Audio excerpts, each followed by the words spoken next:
Hey folks, so we're back again, and today I want to talk a little bit about one of my next big topics. That is neuroengineering and neurotech. First, what is neuroengineering?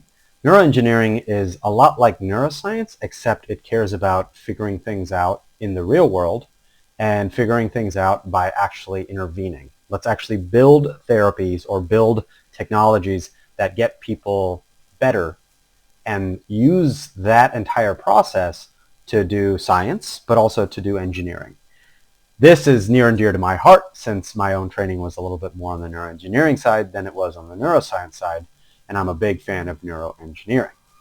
Now, neurotech is the industry or the market version of neuroengineering, and neurotech really tries to build products for the market that are based from neuroengineering. Some of them also try to base themselves off of neuroscience, but one of the big challenges in that is neuroscience, good neuroscience, is done in very careful experiments. It's done in basements with no lights, with everything quiet, and people figure out, okay, this is how this neuron relates to this neuron, or this brain region relates to this brain region, given everything is really quiet and really calm and really controlled.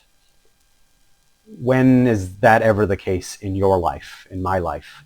When is the entire world quiet around us so a technology that we have can work? And it only works if things are quiet.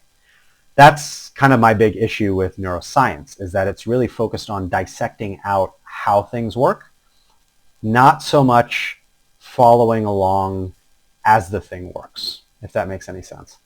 Neuroengineering is, hey, let's get this to work in the real world. I can't tell my patients or the public to stop doing things that get in the way of my device. If I have to, then my device actually sucks, and I didn't actually build a device. So neuroengineering is a lot more about understanding things like the brain, the spine, nervous tissue in the real world as things are happening. Neurotech is really dependent on neuroengineering and needs neuroengineering to be pretty solid.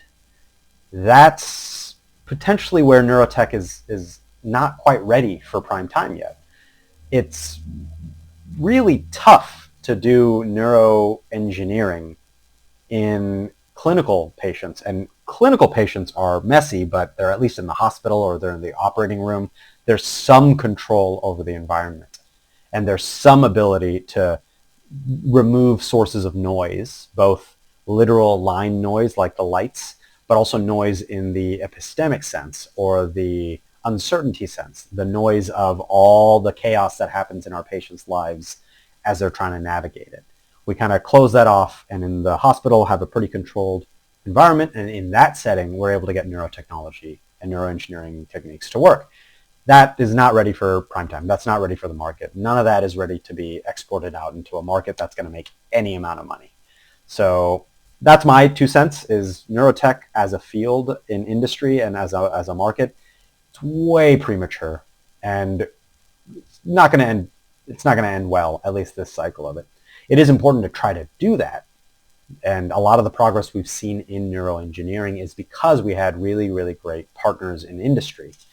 Those industry partners, though, were really focused on treating this as R&D and not as a thing that needs to go to market ASAP. So hopefully that gave a broad overview of neuroscience, neuroengineering, and neurotech. And down the road, if there's any interest in this, feel free to like this or follow or whatever the YouTube people say. Then I'll talk a lot more about neuroengineering and neurotech and how we can do neuroscience working backwards from all the technological advances we are making.